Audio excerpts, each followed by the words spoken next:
Hello guys, in this video I am going to show you how to create a trip in the Expedia application.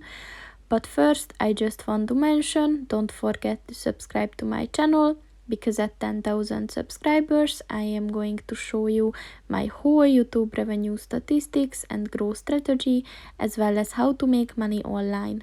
Let's jump into it. First of all, open the application on your phone. And then click on the trips button at the bottom of the page. And then click on the create a trip button at the top of the page on the right. So first you have to set a name for your trip. And as you can see, now you can add like an existing booking if you have one.